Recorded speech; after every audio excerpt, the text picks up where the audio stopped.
A very good evening to you. It's Friday the 14th of June 2013 and you're watching Primetime News on MTV Sports live from the News First studios in Colombo. I'm Nadim Majid. I'm Stephanie Lazarus. Millions of voters across Iran continue to cast their ballots in the country's presidential elections after the Interior Ministry extended polling times to allow more people to vote. We have a comprehensive report on the Iranian elections coming up on the News First International Desk. Before that, here's a look at the headlines. Making headlines this evening, Met Department warns people to refrain from setting out to sea until 12 noon tomorrow due to gale force winds. Minister Dr. Rajitha Senaratne says that insurance will be made compulsory for fishermen from next year.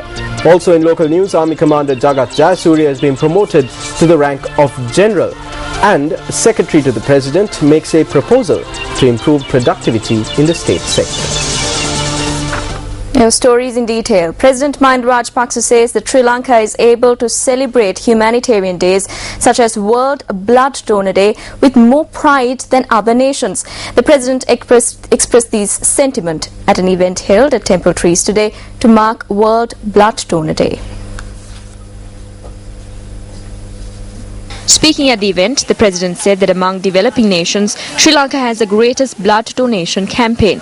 The President said that any person who has donated even a drop of blood has rendered a yeoman service to the motherland. The President also expressed his appreciation of people who came forward to donate blood for war heroes who fearlessly went to battle to sweep aside terrorism from the motherland.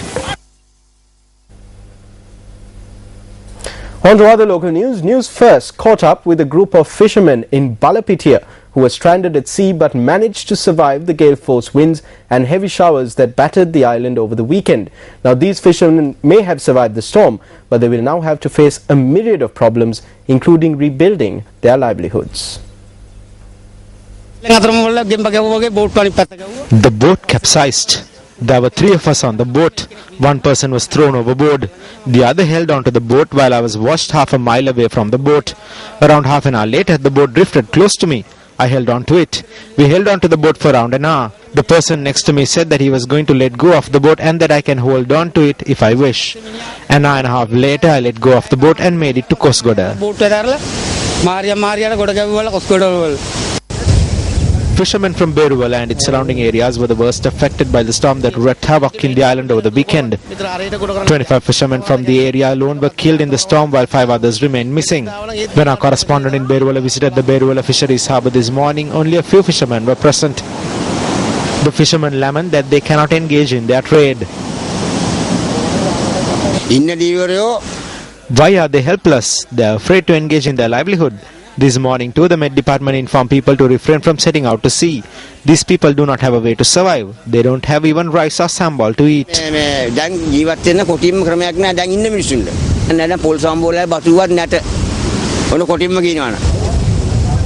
The fishermen in these areas point out that if a breakwater was set up at the Modara Pier in Beruvala, the lives of fishermen who died could have been saved.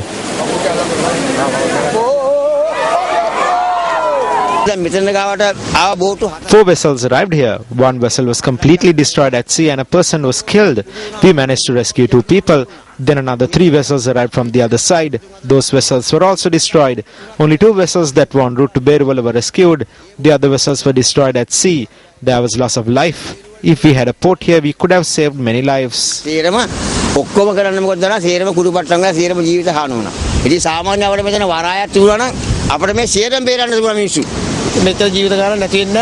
there was access to this area, lives would have not been lost. 5 people lost their lives because they tried to come ashore from different sides. This is what is left of the equipment used by fishermen in the area. The shattered boats and equipment have posed a challenge to fishermen who want to rebuild their livelihoods.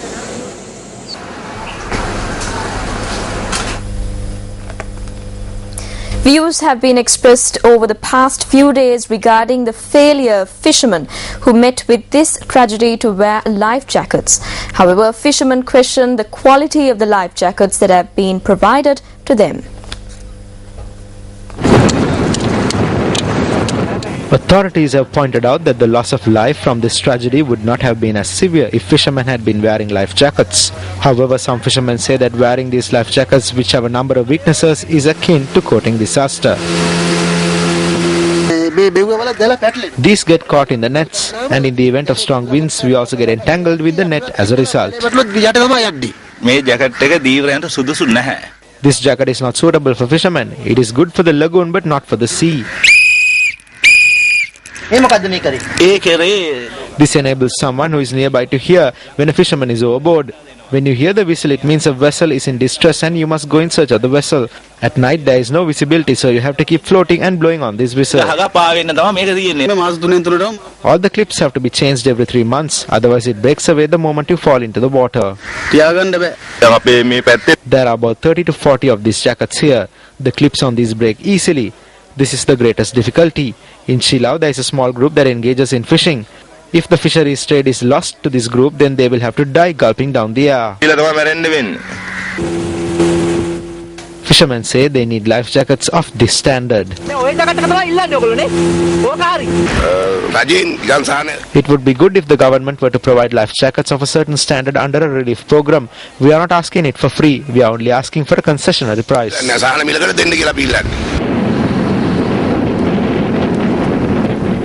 Now, in spite of the numerous warnings that were issued, a group of fishermen in Negombo had set out to sea. Our reporter on location said that the fishermen returned this morning. Fishermen from Beach Road and Kudapalua in Negombo had set out to sea from the Duwa River mouth.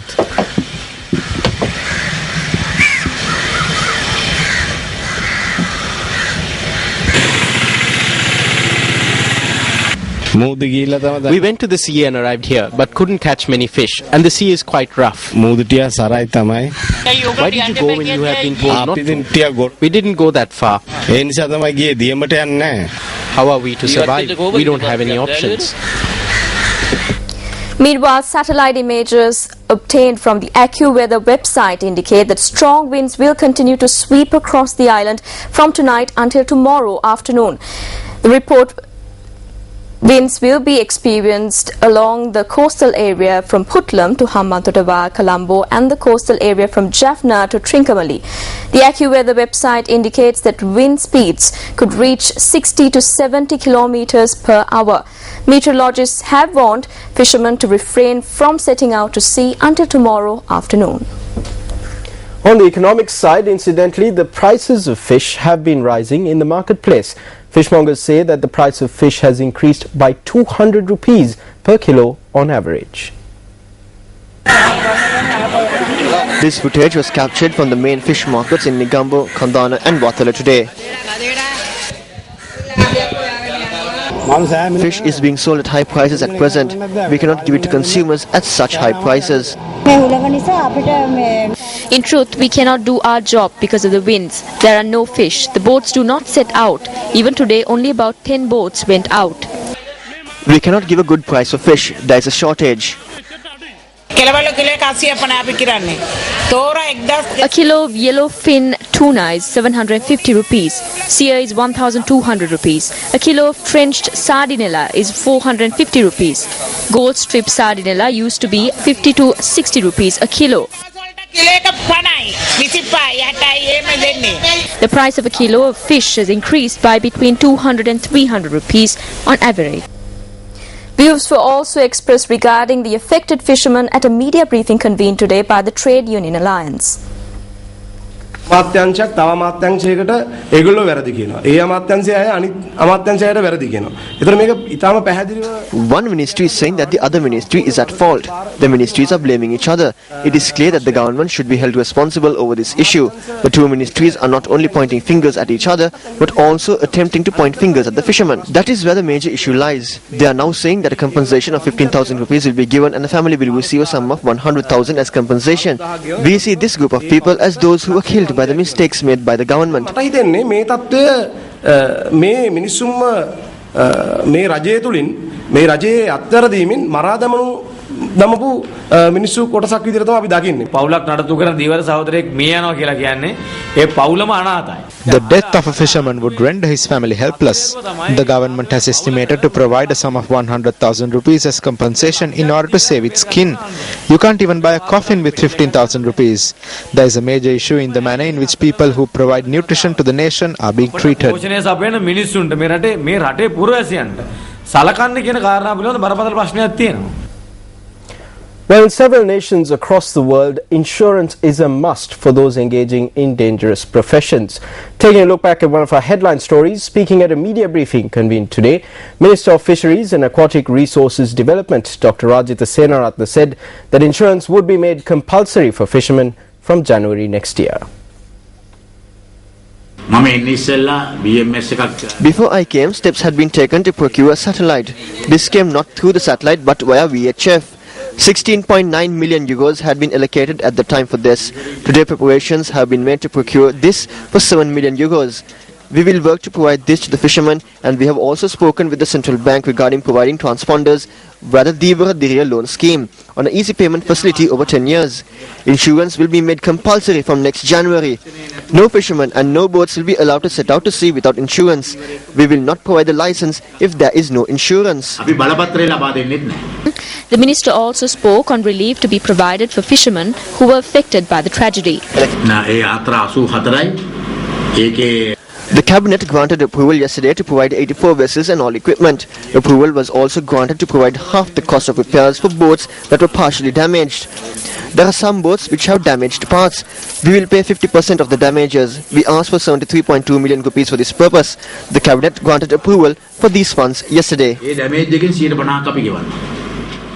මේකට අපි ඉල්ලුවා ප්‍රතිපාදන මිලියන රුපියල් මිලියන 73.2. මේ සියලු මුදල් ඊයේ කැබිනට් මණ්ඩලයෙන් අපි අනුමත කරගත්තා.